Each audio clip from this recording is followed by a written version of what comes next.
Okay. Hello, everyone. My name is Miyaguchi from the Ethereum Foundation. First, I'd like to say thank you to John and the East Denver team to put together this big event. It's almost as big as last year's DevCon. So first, I'd like to ask a question. How many people here went to DevCon in Prague last year? Okay, so at DevCon I talked about early philosophies and this built-in subtraction mindset. I don't know how many of you heard about this. Anyway, when pursuing decentralization, we need to increasingly think about this philosophy in making decisions and also building an ecosystem. And today I'd like to share a bit of our Plan 2019 and how we would like to do things differently related to this philosophy. First, looking back the history, when the Ethereum Foundation was founded, I wasn't with the foundation, but the people at the foundation were Ethereum. The developers, researchers who were building Ethereum were mostly from the Ethereum Foundation. But now, with this nature of open source technology, that has changed over years. And the ecosystem, the entire ecosystem has grown a lot bigger. And then with this change of the size of an ecosystem, I believe the role of the Ethereum Foundation also needs to shift. And when we think about our focus and what role we should fill in this amazing community, we think about the following question: what are the things that only the Ethereum Foundation can do? And the more we think about this, the more we realize that the supporting role is what the EF can do better than anyone else with the history and also with the brand that the EF has established. So, to start, we like to do better and effective communications within the ecosystem and also outside of the ecosystem publicly. You guys are building amazing stuff, and the world deserves to hear that. And there is a way that we can support better to help communicate what you are doing.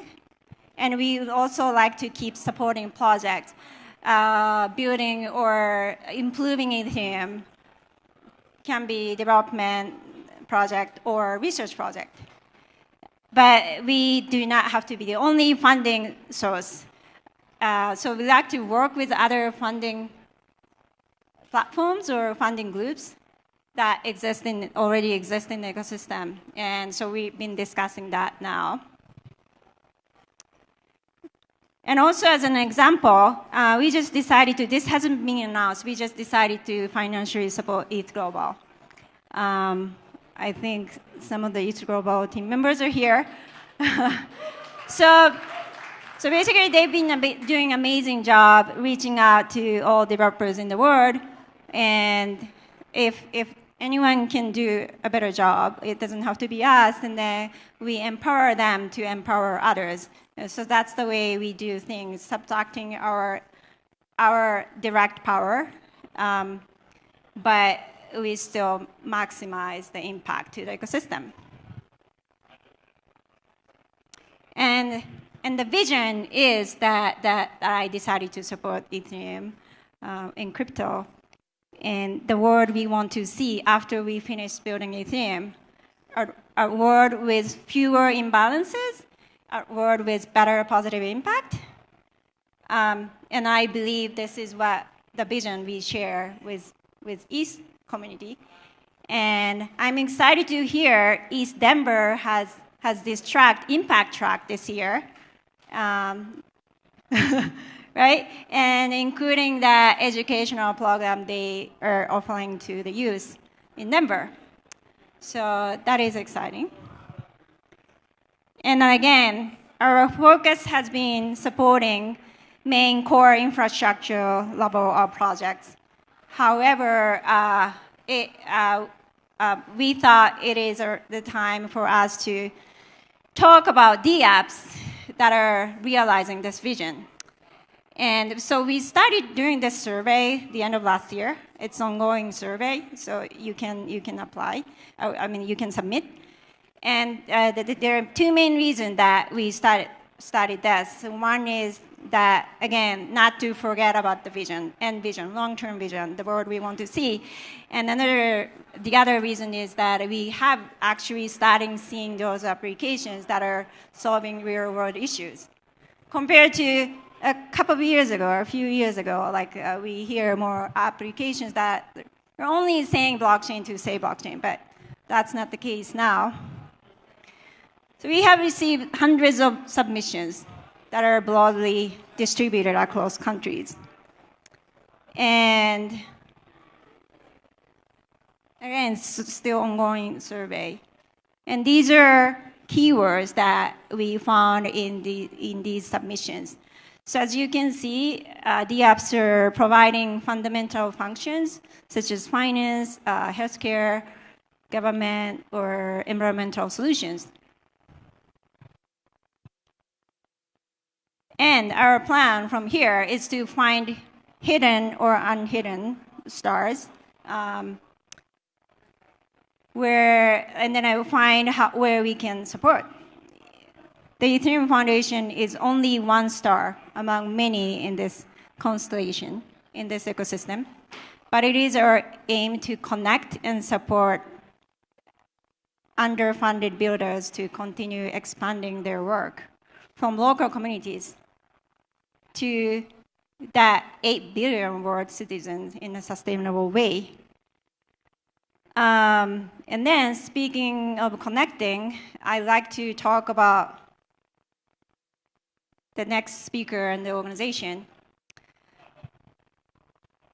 So I met this UNICEF innovation team a while ago, and they also had a workshop in January that I joined, and the workshop was for startups from emerging economies that are providing solutions with blockchain. And I joined I participated as a mentor. And what I was impressed with wasn't necessarily the level of the implementation that is still, in progress, but how these startups are actually locally, those are local startups from Bangladesh, Argentina, India, Mexico, and those are working locally, and those are the people who know their issues better than anyone else, and using blockchain. And I was very impressed how these people, these startups are working on their issues that they can understand better than anyone else. It's the issue they have in their daily life, and how this UNICEF team have discovered these teams, and also providing mentorship or incubations to those teams. And immediately I thought there are a ton of things that we can work together. And so I'm not going to mention details today, but you will hopefully hear more bigger news soon from us, like how we will work together, EF will work together with the UNICEF team. So with that, let me introduce Chris Fabian, who is leading the UNICEF team. And then he has a lot of almost crazy ideas that I was actually impressed that they're doing that at a United Nations organization.